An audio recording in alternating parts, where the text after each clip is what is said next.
Hello बच्चों, this is science period of standard 3 और आज हम लोग करने जा रहे हैं चैप्टर 9 का जो लास्ट क्वेश्चन है, that is give any 3 differences between the following. आपको इन तीनों के बीच में 3 डिफरेंस बताना है। किन तीनों के बीच में? सॉलिड, लिक्विड और गैस के बीच में। ठीक है, तो बोर्ड पर से आप लोग देख करके लिखते जाइएगा। यहाँ पर बोर्ड पर मैं लिख दी हूँ, साथ ही वर्ड मीनिंग भी कुछ लिख दी हूँ। आप लोग देखिए और लिखते जाइए। बुक और कॉपी सामने रखिएगा और करते जाइए वर्ड, साथ ही साथ याद भी करते जाइएगा। ठीक है। सॉलिड, फर्स्ट डिफरेंस लिखेंगे हम लोग। पहला, have fixed shape, size and volume. Solid का क्या होता है कि फिक्स्ड शेप है, साइज है और वॉल्यूम है। वॉल्यूम जानते हैं आप लोग, वॉल्यूम किसको कहा जाता है? जितना एरिया, जितना स्पेस कोई मैटर जो है ऑक्यूपाई करता है, छेकता है, उस स्पेस को कहा जाता है उस मैटर का वॉल्यूम। तो सॉलिड का अपना वॉल्यूम होता है और फिक्स्ड शेप है, साइज है और वॉल्यूम है। ठीक है। लिक्विड का क्या होता है? Do not have fixed shape but have fixed volume. Liquid का शेप फिक्स नहीं है लेकिन उसका वॉल्यूम फिक्स है। मतलब लिक्विड को हम जिस भी कंटेनर में रखेंगे, जिस भी पात्र में उसको रखेंगे, लिक्विड उसी का ही आकार ले लेता है, लेकिन जितनी मात्रा रखेंगे मात्रा उतनी ही बरकरार रहती है।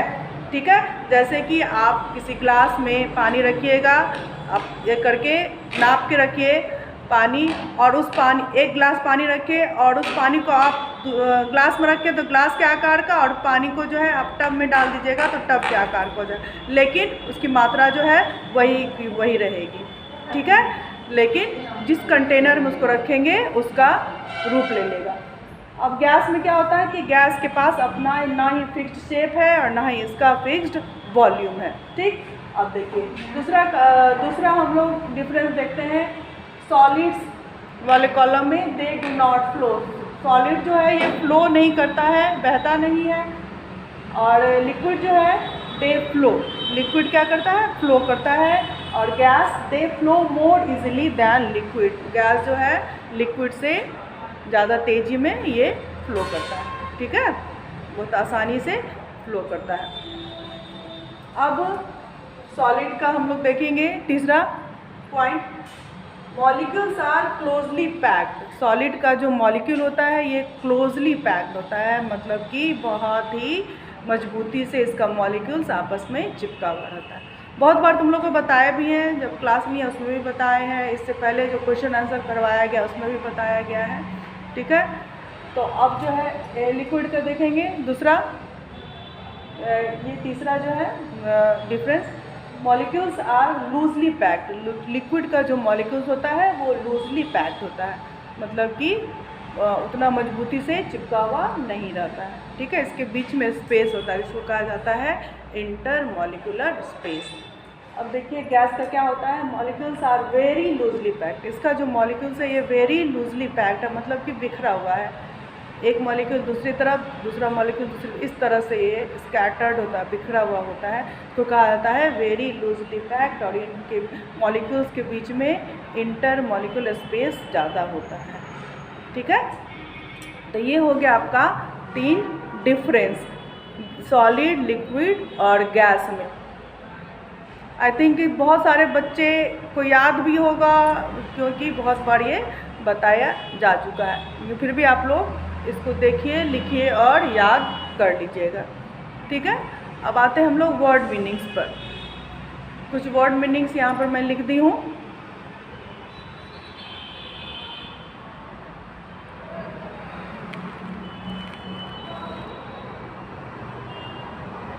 देखिए आप लोग लिखिए।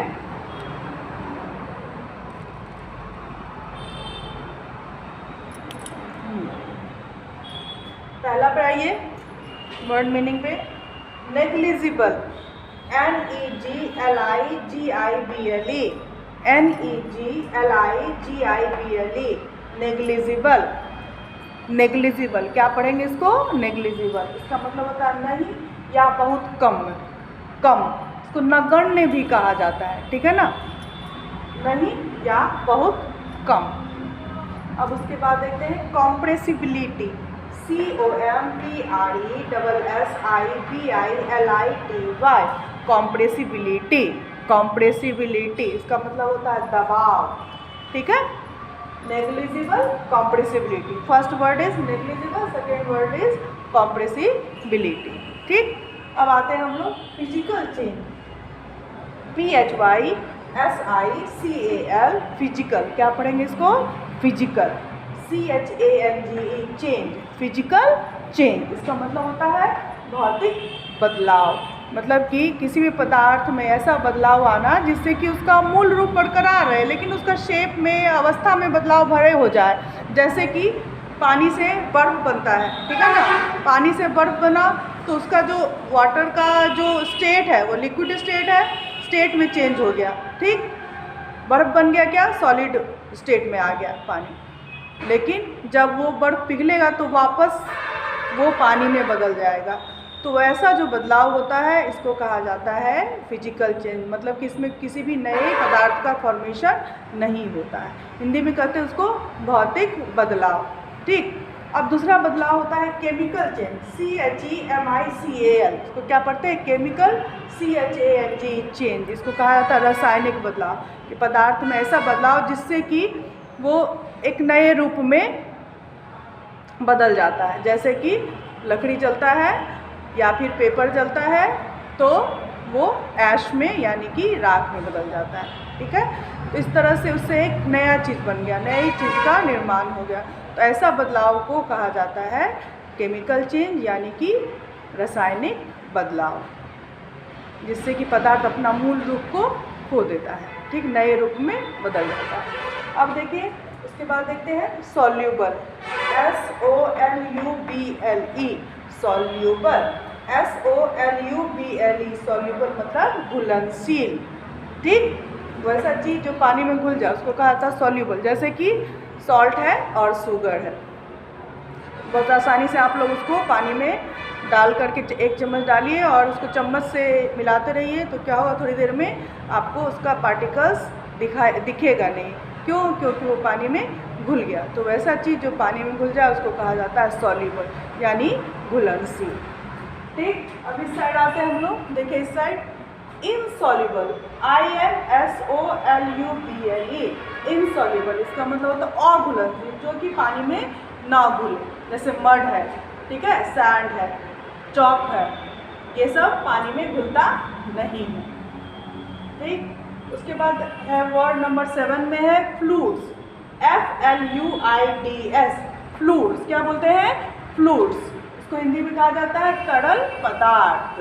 तो ऐसा पदार्थ जो कि बहे उसको कहा जाता है फ्लूइड, जैसे लिक्विड, ठीक है ना, उसी को कहा जाता है फ्लूइड और हिंदी में कहा जाता है तरल पदार्थ।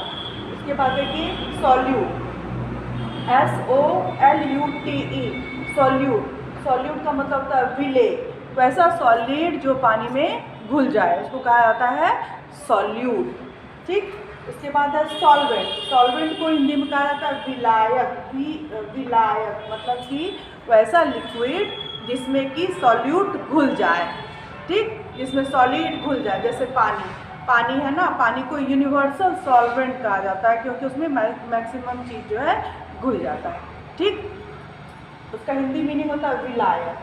अब आया सॉल्यूशन, SOLUTION, इसको क्या पढ़ते हैं? सॉल्यूशन। तो हिंदी में इसका मतलब होता है घोल, ठीक। सॉल्यूट और सॉल्वेंट जब मिल जाता है तो एक घोल का निर्माण करता है, उसी को कहा जाता है सॉल्यूशन, ठीक है। पानी में जो घुल गया, लिक्विड में जब लिक्विड में कोई सॉल्यूट घुल गया, मिल करके क्या बनाया? सॉल्यूशन, ठीक।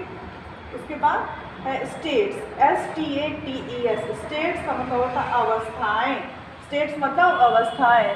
बच्चों एक ही वर्ड का बहुत सारा मीनिंग होता है। स्टेट से आप लोग राज्य मत समझिएगा, ठीक है ना।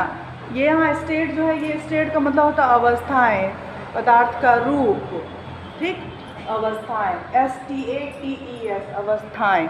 और उसके बाद है मैटर, MATTER, मैटर का मतलब होता है पदार्थ, ठीक है। तो आज के लिए बस इतना ही रहेगा। अब कल देखते हैं कल क्या करवाना है। एक दिन और अभी आपकी छुट्टी बाकी है, उसके बाद मंडे से तो स्कूल खुल ही जाएगा। मंडे से स्कूल खुलेगा तो ऑफलाइन क्लास आप लोग का शुरू हो जाएगा। ठीक है बच्चों, आज के लिए इतना ही। अभी मैं इसको फ़ोटो खींच के भी आपके ग्रुप में डाल दूँगी। आप लोग का काम है इसको अच्छे से देखना और लिख करके लाना। फेयर कॉपी में सुंदर हैंडराइटिंग में होना चाहिए। ठीक है, बाय बाय बच्चों, टेक केयर एवरीवन।